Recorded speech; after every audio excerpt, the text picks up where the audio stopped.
നരകാസുര വധം. ഏറ്റവും വലിയ ക്രൂരൻ, വിഷ്ണു ഭഗവാനെ വെറുക്കുന്നവനായ ഹിരണ്യാക്ഷ എന്നൊരു ഭയാനകരമായ രാക്ഷസനുണ്ടായിരുന്നു. ആ രാക്ഷസൻ ഭൂമിദേവിയെ അപഹരിച്ച് കടലിന്റെ ഉള്ളിൽ ഒളിപ്പിച്ചു വച്ചിരുന്നു. അപ്പോൾ ശ്രീ മഹാവിഷ്ണു ഒരു വലിയ വരാഹമായി മാറി.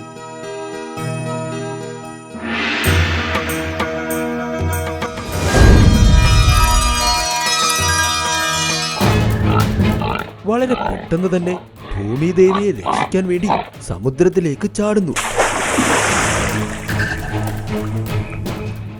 സമുദ്രത്തിലുണ്ടായിരുന്ന ഹിരണ്യാക്ഷനെ ആക്രമിച്ച്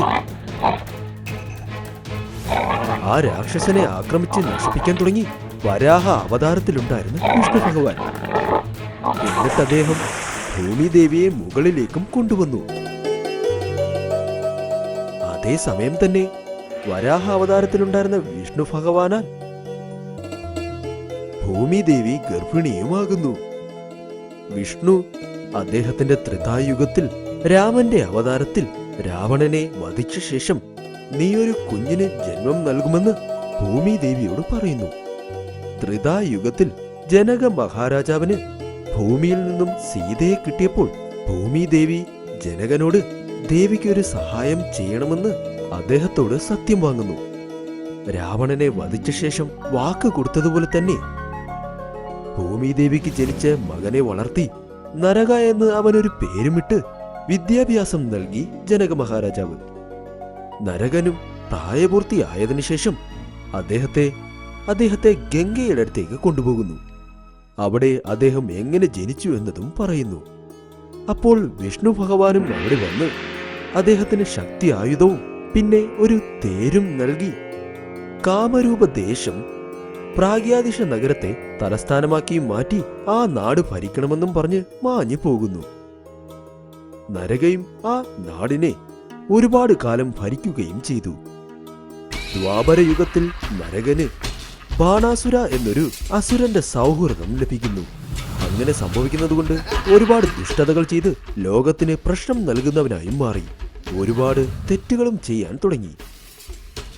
ഒരു ദിവസം വശിഷ്ഠ മഹർഷി പ്രാഗ്യാദിശപുരത്തിൽ ഉള്ള കാമാഖ്യ ദേവിയുടെ ആരാധനയ്ക്ക് വേണ്ടി പോകുമ്പോൾ അദ്ദേഹത്തെ നിർത്തി ക്ഷേത്രത്തിന്റെ വാതിലുകളും അടയ്ക്കുന്നു.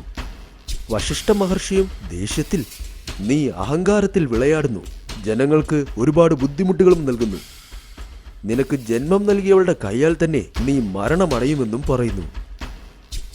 ആ ശാപത്തിന് ഭയന്ന നരകാസുര ബ്രഹ്മാവിന് വേണ്ടി തപസ്സുകൾ ചെയ്ത് ദേവതകളിൽ നിന്നും മരണമില്ല ഒരു വരം നേടിയെടുക്കുന്നു.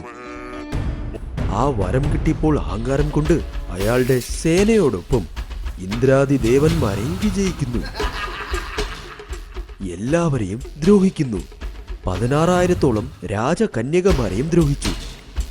നരകൻ ചെയ്യുന്ന ദുഷ്ടത സഹിക്കാൻ വയ്യാതെ ഇന്ദ്രൻ പിന്നെ ബാക്കി ദേവന്മാരും ശ്രീകൃഷ്ണനെയും പ്രാർത്ഥിക്കാൻ തുടങ്ങുന്നു. അങ്ങനെ നരകനെ നശിപ്പിക്കാൻ വേണ്ടി ശ്രീകൃഷ്ണൻ കാമരൂപ ദേശത്തിലേക്ക് പോകുമ്പോൾ സത്യഭാമയും അദ്ദേഹത്തിന്റെ ഒപ്പം പോകുന്നു. അങ്ങനെ നരകനും ശ്രീകൃഷ്ണനും ഇടയിൽ ഒരു വലിയ യുദ്ധം നടക്കുന്നു.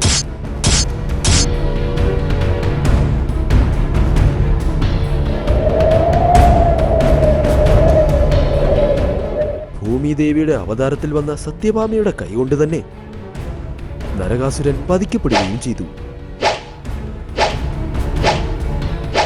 ആശയജോ കൃഷ്ണ ചതുർദശ ദിവസം രാത്രി 2 മണിക്ക് നരകാസുര സംഹാരം നടന്നു. നരകന്റെ മരണം സംഭവിച്ചതുകൊണ്ട് സന്തോഷം കൊണ്ട് ഭൂലോകവാസികൾ ബാക്കിയുണ്ടായിരുന്ന ആ രാത്രി ഭാഗം പിന്നെ അതിന്റെ അടുത്ത ദിവസവും ഒരു ഉത്സവമായി ആഘോഷിച്ചു.